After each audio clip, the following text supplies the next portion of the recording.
Fala pessoal, esse é mais um episódio do Startse Tech e hoje a gente vai trocar uma ideia aqui sobre qual é a evolução dos modelos de inteligência artificial. E aí, como sempre aqui, Marcelo de Castro da Eureka. Fala Marcelo, tudo bem? Fala pessoal, agora a Matrix vem forte, hein?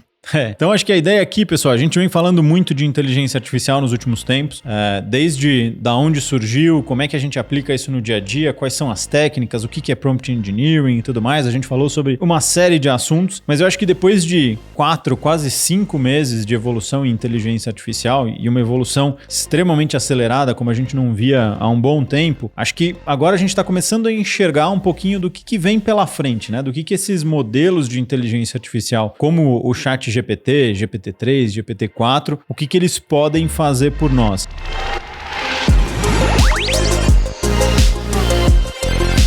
Startse Tech.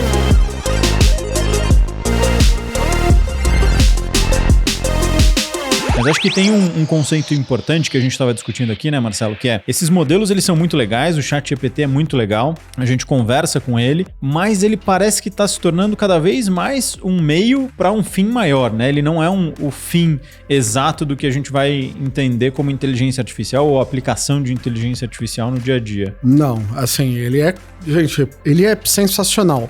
Mas de verdade, ele é um caminho ali, né? A gente viu uma inteligência artificial que pela primeira vez interage com qualquer pessoa, independente de nível técnico, independente de qualquer coisa. Se você conversar com ele em qualquer nível, ele conversa com você. Mas eu vi gente falando, não, mas ele não faz tal coisa, ou ele não faz. Não, ele não faz. Ele é a base, né? Ele é a estrutura, ele é um meio para você chegar em algo mais longe. O que nós estamos percebendo é que efetivamente vai, mas não é ele. Ele é o habilitador. Então, o que a gente pode dizer é, e aí talvez numa avaliação um pouco prematura, mas olhando um pouco o mercado do que a gente está enxergando, é difícil que a gente enxergue um chat GPT se tornando uma inteligência artificial geral, certo? Ele provavelmente vai ser uma das habilidades de uma inteligência artificial mais generalista como o ser humano, por exemplo. É, que a galera não sabe. Quem não ouviu a gente tem bastante episódios sobre inteligência artificial, inclusive um contando a história, né? Que a gente passa desde dos primórdios, dos rudimentos, até você pedir pro ChatGPT contar piada, né? Mas uma coisa que existe, pra quem não viu, existe uma diferença. A inteligência artificial que a gente tem, ela é especializada. Cara, por mais que o GPT pareça que, cara, ele pode fazer qualquer coisa pra você, mas ele não faz. Ele não é generalista, ele tem uma especialidade. Não, mas Marcelo, você pode argumentar. Marcelo, ele conversa comigo, ele me ajuda a programar, ele me ajuda a estudar, Então, mas ele é uma inteligência artificial que conversa com você. Se você soltar uma situação que tá além disso, ou que não seja conversar, ele não vai resolver. Entenderam? Por que ele não é generalista? Acho que essa é uma distinção importante. E aí, outro ponto que é legal a gente ressaltar aqui é o seguinte. Hoje, esses modelos como o GPT-3, GPT-4, eles são chamados de Foundation Models, ou seja, modelos de fundação. Eles são a base da inteligência artificial mais avançada que a gente tem, e como toda base, vão vir coisas por cima. Eu acho que um exemplo para deixar isso mais claro é o seguinte. Por que a OpenAI tá lançando agora, já anunciou faz um tempo, mas ainda não disponibilizou para todo mundo, os plugins? Porque o modelo de fundação do GPT-3 e do GPT-4, ele resolve uma série de problemas, mas não resolve todos. A camada que vem em cima, que é a camada de plugins, pensa como se fosse um bolo, né? A primeira camada é a camada do modelo de fundação. A segunda camada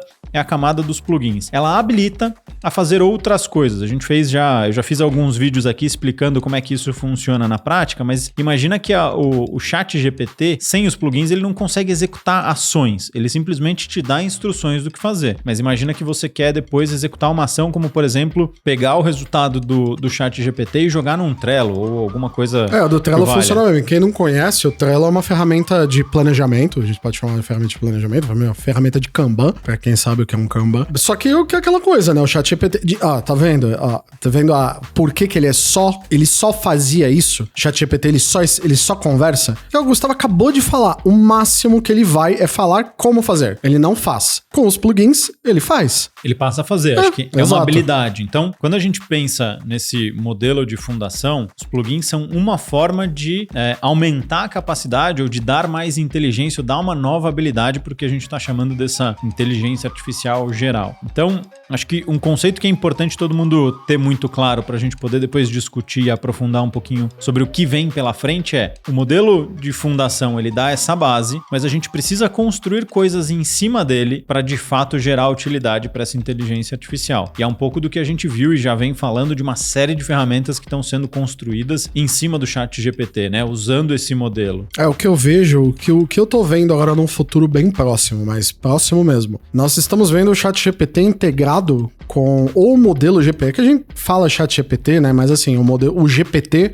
a gente vê os plugins e ele integra no meio digital. Eu acho que tá faltando muito pouco para essa coisa extravasar pro meio físico. Como assim? A hora que nós tivermos devices ou qualquer, né, sem usar inglesismo extra aqui, qualquer dispositivo que você tenha que já tem interface com o ChatGPT, né? Não, eu não vou dar o exemplo da geladeira com o ChatGPT, porque esse negócio da geladeira já é mais furado que... Aí assim, né, daqui a um mês aparece geladeira com o ChatGPT, sucesso de vendas e ajuda pessoas, né? Aí alguém vai escrever pra mim, fala de novo que a geladeira não era uma boa, né? Mas, por exemplo, carro integrado com o GPT, pra ele fazer funções que você precisa dar instruções pra ele fazer funções, qualquer dispositivo na sua casa, porque ele não passa do mundo digital, ele ainda não integrou no físico. Mas agora com o plugin, cara, acabou, né? Não tem o porquê não ter mais. É simples, né? Sem dúvida, sem dúvida. Então eu acho que, dado todo esse frenesi que aconteceu com o desenvolvimento do ChatGPT e dos modelos de inteligência artificial, eu acho que tem um passo que está começando a acontecer agora, e a gente já vê sinais de que isso está caminhando, que é o seguinte: começar a construir agentes, e aí eu vou explicar daqui a pouquinho o que são os agentes, mas agentes autônomos que usam a habilidade que o GPT-3 e o GPT-4 dão de interpretação de texto e de linguagem natural para construir outras coisas. Então, tem um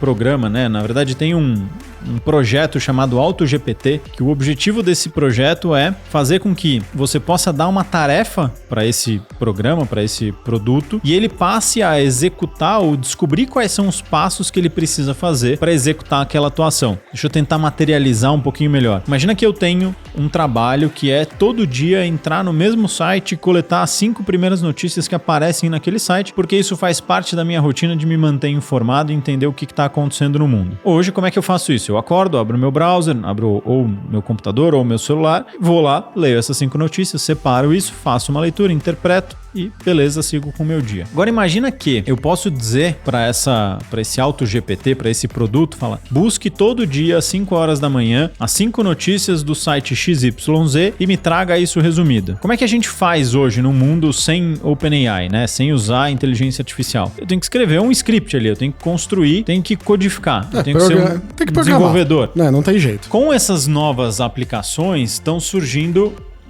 formas mais simples, onde você simplesmente escreve exatamente o que eu falei, busque as 5 notícias do site XYZ e me traga um resumo disso. E aí ele vai usar parte da tecnologia da OpenAI para interpretar essa minha pergunta, descobrir qual é o passo a passo para executar essa ação e aí se apropriar de outras tecnologias que não são o ChatGPT para entregar ou para resolver essa tarefa que eu estou dando para ele. Então imagina que eu estou começando a criar agentes inteligentes que combinam coisas a partir desta habilidade principal que é a interpretação de linguagem. Sei que parece meio complexo, mas imagina que eu tenho um robozinho e nesse robozinho eu fui lá e instalei uma habilidade de interpretação de texto ou de linguagem, que é a OpenAI. Depois eu fui lá e instalei uma outra habilidade, que é a habilidade de buscar informações em sites. Com estas 2 habilidades instaladas, eu simplesmente digo para ele: robozinho, vá lá e busque as 5 notícias do site XPTO. Para quem não estiver realizando ainda, você não instala plugin no seu browser? Você tem o seu browser. Browser, todo mundo acha que ele é simplesmente a coisa que mostra a página da web. Gente, é de verdade. Pra quem conhece browser mais a fundo, o browser, o seu Firefox, Chrome, Edge, ele é quase um sistema operacional. Ele é quase um sistema operacional à parte dentro do seu computador. Ele é muito complexo. O que o Gustavo tá mostrando pra vocês é, quando você instala um plugin, que, por exemplo, é um bloqueador de anúncio, é um cara que verifica se a URL que você tá digitando é segura, é o cara que, por exemplo, você consegue capturar uma página e gravar numa nota pra você. É isso. Essas são, só que, lógico, né, que são mais inteligentes, né? Não é simplesmente mais... Você consegue criar esses agentes, é como se você conseguisse digitar na URL do seu browser assim, olha, eu preciso que agora ele faça um resumo de todas as notícias todo dia de manhã. E ele aparecesse um botãozinho novo no browser pra você sozinho. É isso. É o que esses modos, esses agentes, essas... Como é que a gente vai dizer? Essa camada nova que tá nascendo agora em cima do GPT... tá funcionando. Então, assim, a gente tá estendendo a função dele. A gente tá vendo o próximo passo do que é o GPT. Porque tem uma coisa que eu comentei até em outro episódio, o GPT virou padrão. Todo mundo agora tem seu chat GPT. É como tirar Xerox e usar Gillette. Virou padrão da coisa. Tanto que o nosso querido Elon Musk, ele criou o Truth GPT. Ou GPT Verdade, ou GPT da Verdade. Gente, GPT é o nome do modelo. Não é marca registrada, né? Ele é o nome do modelo de linguagem natural da OpenAI. Acabou, virou padrão. E o que nós estamos... agora eu vou usar outra coisa que aconteceu na indústria há anos atrás, como exemplo, que é o Java, que é uma linguagem de programação. Eu lembro que perguntaram para um dos criadores do Java, falaram assim, mas quando o Java vai atingir seu máximo potencial? Aí ele virou e falou, a partir do momento que ninguém mais falar de Java. Aí parece um pouco contrassenso, peraí, mas o que ele quis dizer é que, assim, ao ponto que ele estiver tão difundido, ele é tão básico pra tudo, que você não fala mais dele, ele simplesmente existe, ele é onipresente. A gente tá com um furor aí do chat GPT, porque todo mundo tá usando na mídia, e sai no Twitter, olha o que ele falou, olha aqui que absurdo, tem que não sei o quê, mas vai acabar. Esse negócio, esse furor do chat GPT não vai durar muito mais tempo. Não, vai dissipar. E o que a gente vai ver agora é que modelos de linguagem vão criar esses plugins e esses agentes que, baseados neles, vão resolver novas coisas, novos problemas.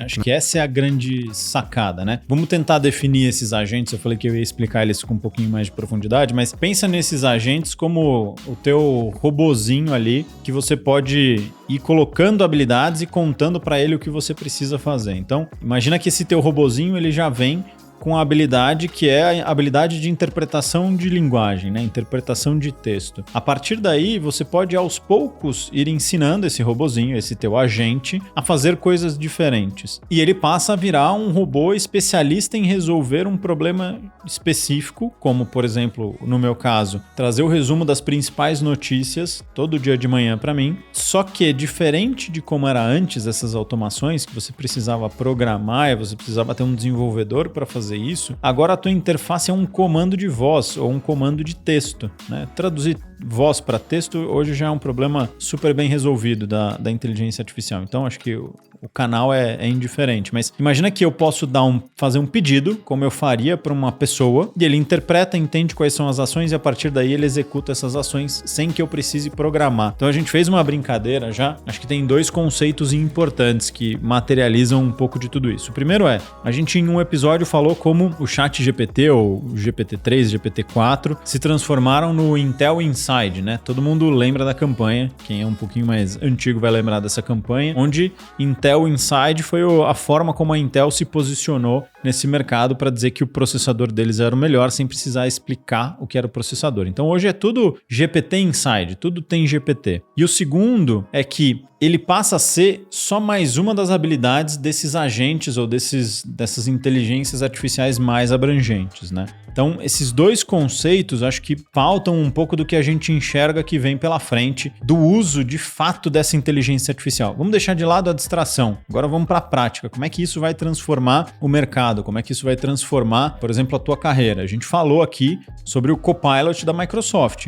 O Copilot nada mais é do que um agente que usa, em partes, a inteligência artificial da OpenAI, né, Marcelo? Então, o negócio de GPT tá tão difundido, gente, que eu não sei se é verdade, mas o vídeo era divertido, que os caras mostraram um rato desarmando uma ratoeira com um pedaço de madeira. Aí falaram assim, cara, o rato aprendeu. Agora sim, pode ser tudo ali alguém ter feito isso num software de modelagem 3D, mas, né, vamos acreditar que é verdade. Aí os caras estavam brincando, cara, o rato aprendeu a usar a ferramenta, o que é uma coisa. Aí os caras chamaram, como que é o apelido desse rato na internet agora? Rato GPT, virou né? Virou quase motivo de piada o negócio. Virou até tão difundido. Mas uma coisa que a gente tava conversando aqui antes de começar a gravar o programa é que eu falava que talvez um dia, eu sempre brinquei disso, que pra mim o ápice da inteligência artificial era quando a gente assistia Star Trek e você via os personagens conversando com o computador. Aí antes de gravar o programa eu falei, gente, saiu uma nova temporada de uma série do Star Trek e eu vi eles conversando com o computador. Aí eu pensei e falei assim, peraí, mas isso já chegou e já passou. Porque o GPT,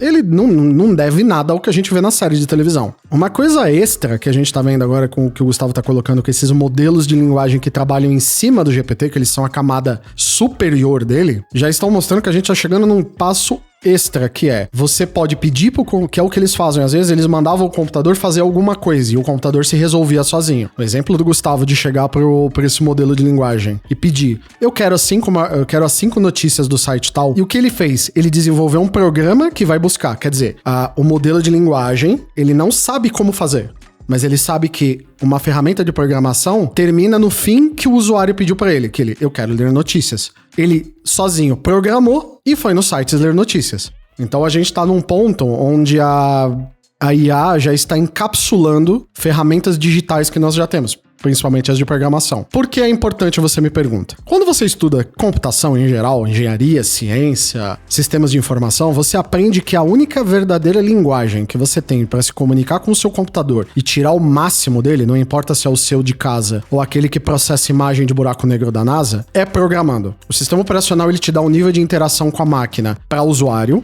mas quando você quer fazer um negócio, você quer usar a máquina 100%, você tem que programar. Parece que a galera chegou para as linguagens generativas igual o GPT e falou assim, pô, se a gente tem essa necessidade, que tal você conseguir fazer também? Fazendo isso com a máquina, ele está tirando o máximo que ele mesmo e outras coisas relativas a computadores conseguem fazer. A partir disso, quando você começar a juntar vários serviços desse de linguagem, são os agentes, tem um outro nome que a gente consegue colocar, Gustavo, que assim, tem a sigla, a gente tá evitando de entrar em sigla, tá, gente? Que tem os LLM, tem um monte de coisa. Tem o Think GPT, né? Mas todos esses caras, eles estendem o que uma linguagem generativa pode fazer.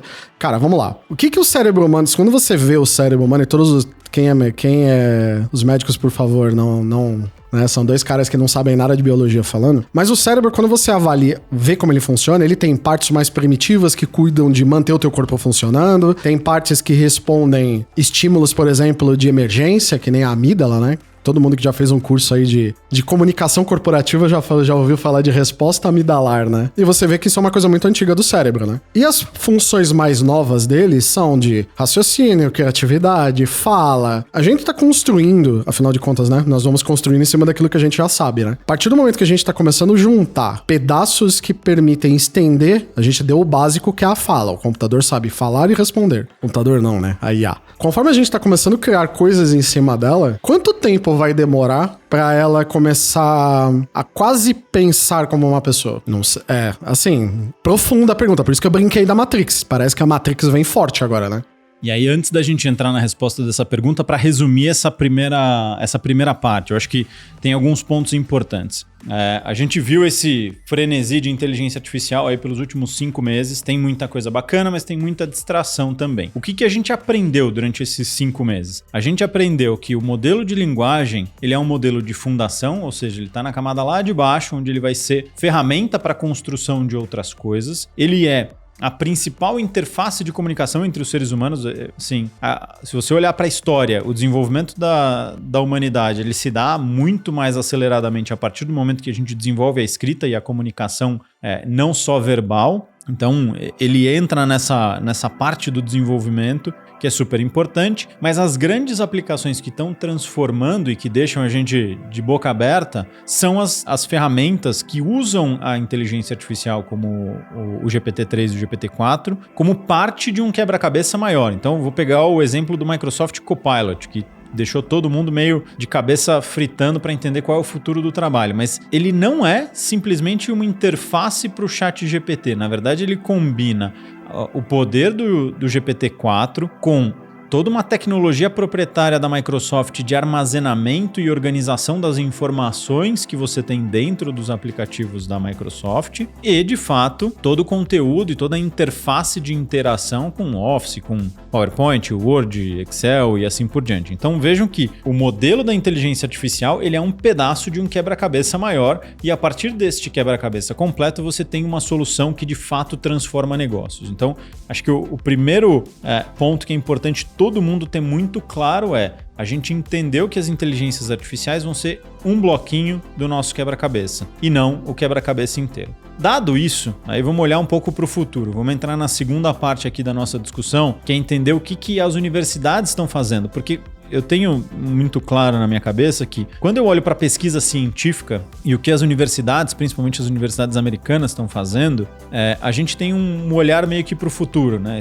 A pesquisa científica está uns 3, 4 anos na frente do mercado corporativo. Isso já foi muito mais no passado, hoje esse tempo está acelerando. Mas eu gosto muito de olhar para a pesquisa para entender o que vai acontecer no mercado, porque isso me dá ali uma janela de tempo bacana para aprender mais. Mas pensando nisso, teve um estudo que saiu recentemente de Stanford, que eles criaram o seguinte, Marcelo, aí falando da Matrix, né, que a gente faz essa brincadeira sempre. Eles criaram um ambiente virtual onde eles construíram 25 agentes autônomos. O que são esses agentes autônomos? São mini ser-humaninhos virtuais que usam a OpenAI, o modelo da OpenAI, como o cérebro dessas pessoas, né? Na verdade, como a interface de comunicação entre elas para que elas possam interagir nesse mundo virtual. Então, o que eles criaram? Criaram um mundo virtual, onde é uma mini cidade que tem as casas, um mercado, tem o cinema, tem o shopping, tem, enfim, a farmácia. Eles fizeram o The Sims com IA, né? É exatamente isso que eles falam no artigo. A gente criou o The Sims dentro de um ambiente controlado que usa a OpenAI como inteligência artificial para governar a comunicação entre esses agentes. Só que mais do que isso, né? Para que isso funcione, para que essa simulação funcione, eles criaram 3 grandes componentes, né? O primeiro componente é um componente de gestão de memória. As pessoas têm memória, seres humanos têm memória, a inteligência artificial precisa ter. Isso é algo que o modelo da OpenAI não oferece. Ele não guarda memória. Ele sabe te responder, mas ele não guarda uma memória. Pra quem tá falando, mas tá errado, se eu tiver uma conversa que eu fiz com ele ontem, ele lembra de hoje. Então, é porque eles guardam a conversa, gente. Assim, ele não lembra. Se você apagar a conversa e tentar conversar com ele amanhã do mesmo assunto, vai ser como se você tivesse falado com ele a primeira vez, né? Não se confunda. Aquele bate-papo que você vê no ChatGPT e ele fala, nossa, que sensacional, ele lembra do que eu... Não, ele não lembra. Ele só tem o histórico daquela conversa. Ele tem o histórico, é muito rudimentar aquilo ali, tá? Então, o que esses pesquisadores fizeram, eles falaram, bom, eu tenho uma peça do meu quebra-cabeça que é muito boa em interpretar texto e responder texto, mas eu não tenho uma peça que é um componente de memória para guardar as experiências. Então, eles foram lá e construíram isso. Tá? Então eles construíram esse componentezinho, essa pecinha do quebra-cabeça que chama memória. A segunda peça que eles construíram é uma peça que eles chamaram de reflexão. O que é essa peça de reflexão? Ele pega uma memória e ele interpreta essa memória para gerar um conhecimento novo. O que a gente faz como seres humanos? A gente experimenta um mundo. A partir dessa experimentação, a gente guarda uma memória, a gente interpreta essa memória e a gente guarda o conhecimento. Então, eles construíram essa segunda peça do quebra-cabeça, que é interpretação das experiências. Como é que ele faz essa interpretação? Aí entra o GPT-4, que ele pega a experiência, ele joga lá e fala, interprete essa experiência, ele gera um conhecimento e ele guarda essas duas coisas. A experiência, o dado, o fato bruto e a interpretação desse fato. Aí ele começa a construir o que a gente chama da rede de conhecimento desse agente autônomo. Legal? Até aí, ele criou um pouco do processo que a gente usa hoje. Qual é o terceiro pedaço desse quebra-cabeça que aí fecha o experimento que eles construíram? Um módulo de planejamento, ou seja, a partir do momento que esse agente precisa fazer alguma ação, ele precisa se planejar. E como é que ele se planeja? Ele se planeja olhando para as memórias, olhando para os conhecimentos que ele construiu, e aí ele cria um plano de ação em cima desse histórico, vamos chamar assim. E aí, ele entra de novo com o modelo da OpenAI falando, bom, dado que eu tenho estas memórias e esses conhecimentos e eu preciso resolver este problema, tudo isso é texto, GPT-4, qual é o melhor plano para executar essa ação, e aí entra o GPT-4, ele faz essa ação, ele executa uma ação, toda ação tem uma reação, essa reação é armazenada como uma memória e esse ciclo continua acontecendo. Então, eles criaram, de forma muito simplista, um modelo ou uma simulação de como é que seria uma interação interpessoal. IAs já aprendem faz um tempo já, tá, gente? Não é uma coisa totalmente nova. Tanto que você tem machine learning, aprendizado de máquina. As IAs, como é que elas aprendiam antigamente? Um dos modelos... Gustavo, a gente conversou bastante sobre isso já. Você pode achar vídeos no YouTube super simples, por exemplo. Você pega algum jogo, tem aquele jogo do dinossauro, quando o Chrome dá problema, você tá sem conexão na internet, tem um joguinho do dinossauro. Teve um cara que ele ensinou a IA a jogar o jogo do dinossauro. Como a IA aprende? A IA, você dá um sistema de variação pra ela, por exemplo, corre, pula, você ensina os comandos básicos e manda ela tentar jogar. Ela vai cair no buraco depois de 5 segundos. Aí ela aprende que ela tem que pular. Ela vai pular errado. Ela vai tentar pular antes, deu certo. Aí ela vai pegar isso e replicar pra frente. Então agora ela sabe pular. Mas aí ela cai no espinho. Então ela vai tentar pular, até ela resolver. E isso ele vai armazenando e aprende. Basicamente não é muito diferente do que você e eu fazemos, né? A diferença é que como ela é especializada em aprender aquele jogo, ela vai conseguir fazer isso em questão de minutos enquanto você vai levar dias. Porque afinal de contas você tem que jogar, trabalhar, passar no mercado, né? Você tem muito mais funções complexas pra lembrar, pra fazer, né? Exato. O que acontece agora com esse modelo que eles estão fazendo é que eles cortaram um caminho, né? Por quê? Porque o GPT já tá ali, ele é o motor base e você não precisa fazer isso de novo. Eles só colocaram as funções de alto nível. Aprender, planejar e descobrir. Ela vai lá, faz alguma coisa, ela aprende e depois ela planeja. Que também não é lá muito diferente das... mas nem todo dia eu tô planejando. Cara, quando você vai na farmácia, você planeja na farmácia. Ou você não lembra. Você simplesmente se joga na porta e vamos ver o que acontece. Nossa, estou na farmácia. Era exatamente aqui que eu queria estar. Se você pensar em ir em algum lugar, você automaticamente planejou. É que é intuitivo pra gente, né? É que nem dirigir, né? Você não... É aquela coisa, você não lembra que você tem que pisar no pedal, né? Você também não lembra que você precisa piscar, você não lembra que você precisa manter a língua dentro da boca, você não lembra que você tem que respirar. Todo mundo acabou de fazer isso agora, eu tenho certeza. Mas é isso. O GPT, a gente diria que é quase o inconsciente desses agentes.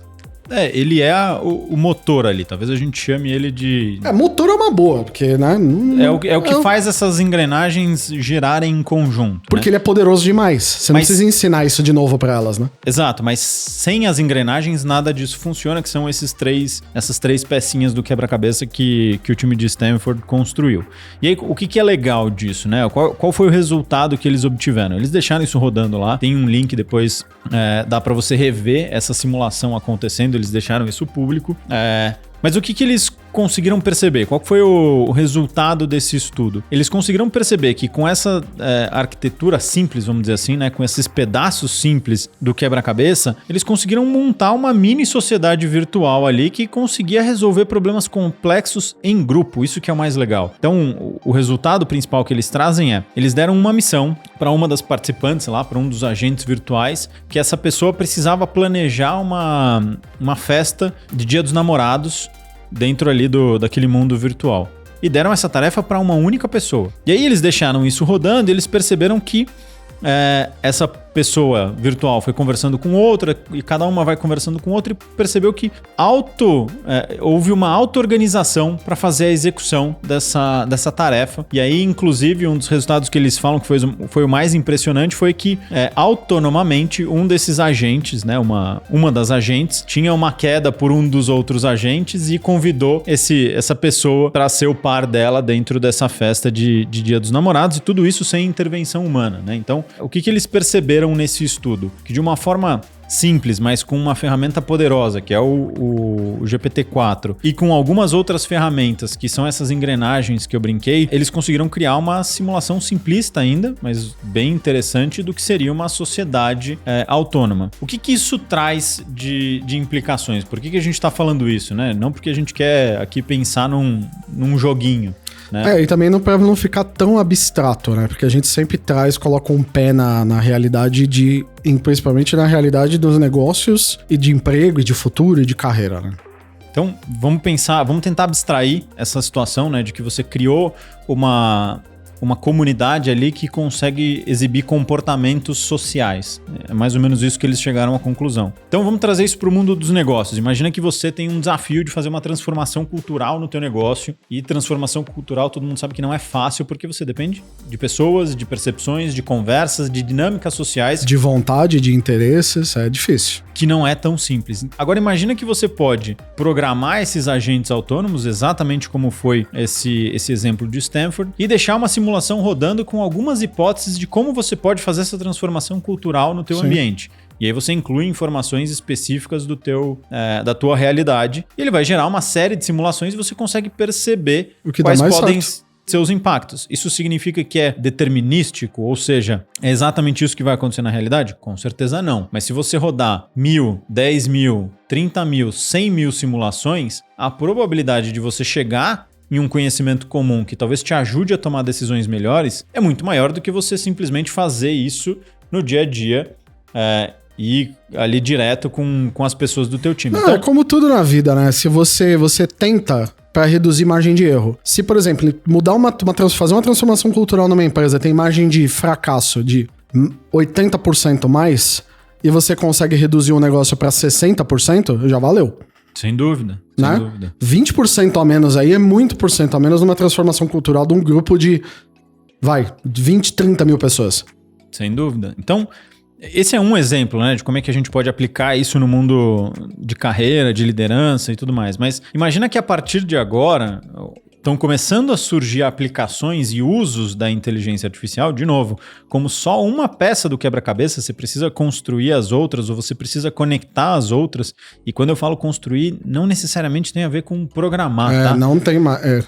Hoje em dia não tem mais, não. Hoje em dia não tem isso. Acho que é um conceito importante para a gente ir quebrando aos poucos. Mas se você pode simular relacionamentos sociais dentro de um grupo, cara, isso tem um valor imenso para a gente como pesquisa, como experimentação. Todo mundo brinca que o metaverso ia ser o mundo do Zuckerberg lá.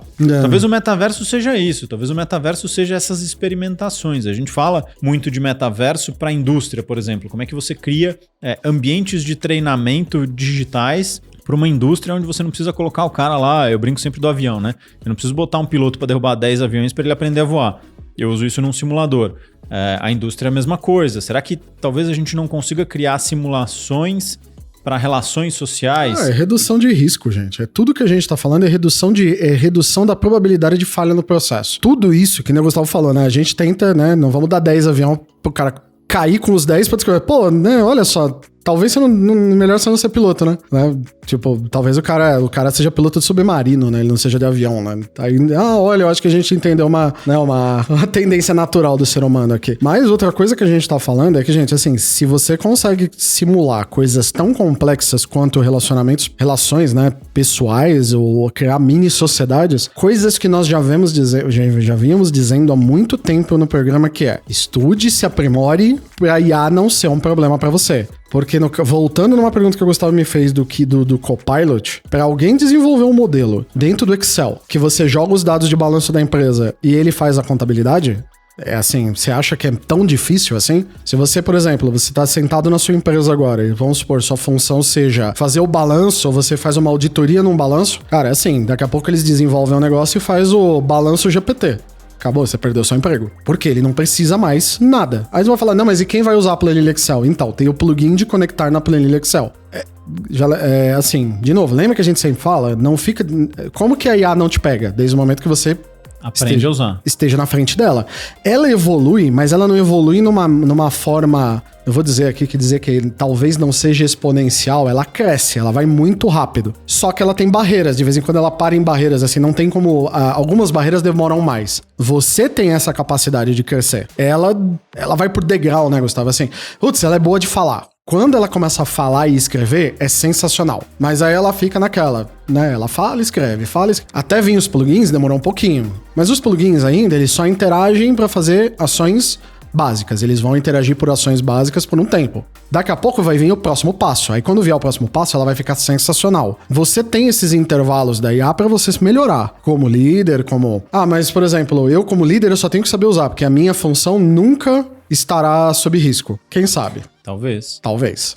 Então, acho que pra gente resumir esse episódio, que é um episódio denso, mas importante pra gente olhar pra futuro do que tá vindo por aí, depois que a gente já fez ali. Mas faz tempo que a gente não faz um episódio pesadão assim de o que vai ser o futuro da humanidade. Lá vem Matrix, vem forte, né? Mas né? Tem que ser. E acho que mais do que futurismo, na verdade, essas coisas elas já estão acontecendo. Esse é um estudo que foi publicado recentemente. Então... Desculpa a galera que gosta de futurismo, normalmente eu não curto muito isso, porque o cara senta ali. Não, daí teremos no futuro naves espaciais e viajaremos em interdimensões. Eu falarei com o meu trisavô. O que a gente tá falando é assim, é tudo em cima de... Gustavo, já tá pronto, né? Você já não usou os modelos? Já, coisa que já tá funcionando. A gente não tá falando nada... Tudo que a gente falou é ancorado na realidade, tá? Sim, sim. E de coisas que já estão acontecendo. Então, pra gente resumir esse episódio aqui, a primeira parte que a gente falou bastante, os modelos de linguagem, eles são um pedaço do quebra-cabeça. Eles são muito legais, mas eles não resolvem todos os problemas. A gente se quiser aprofundar mais sobre isso, a gente tem episódios específicos sobre esse assunto. Mas eles são um pedaço do quebra-cabeça. E a partir daí, o que a gente tem visto e tem... percebido de aplicações e experimentado de aplicações a gente está indo para um mundo de agentes autônomos, ou seja, robozinhos que resolvem problemas para a gente simplesmente com um comando de texto, onde eu falo qual é o meu problema e ele vai, a partir de um raciocínio, usando a pecinha de quebra-cabeça que é o modelo de linguagem GPT-3, GPT-4, para resolver esse problema. Ele cria ali uma série de ações e ele vai resolvendo os problemas para mim. E a partir daí também tem uma ideia nova que surgiu a partir desse estudo de Stanford, de que talvez se você colocar 2, 3, 25 agentes desses autônomos para conversar e para aprender entre si, talvez você consiga simular comportamentos sociais ainda muito primitivos, mas que, de novo, tudo começa muito primitivo e aos poucos vai evoluindo. Pode ser que a gente veja um futuro onde esses agentes autônomos de fato nos ajudem a resolver problemas do dia a dia, simplesmente com um pedido como a gente pediria para uma outra pessoa. Não pense só em coisas ultra tecnológicas. Por exemplo, assim, qual seria a melhor forma de nós reaproveitarmos sistemas por exemplo, de alimentação que hoje não vai para lugar nenhum? Você simula, joga lá e vê qual a forma mais fácil. Ele pode falar assim, ele pode te dar 10 cenários onde você pode fazer uma reaproveitação de alimento. Um reaproveitamento, não reaproveitação, que é mais eficiente. E, gente, não tem limite pra imaginação do que dá pra fazer em cima disso. E acho que essa é a grande transformação e por isso a gente gosta de fazer essas provocações do que já tá acontecendo agora e de como é que você pode experimentar isso daqui pra frente.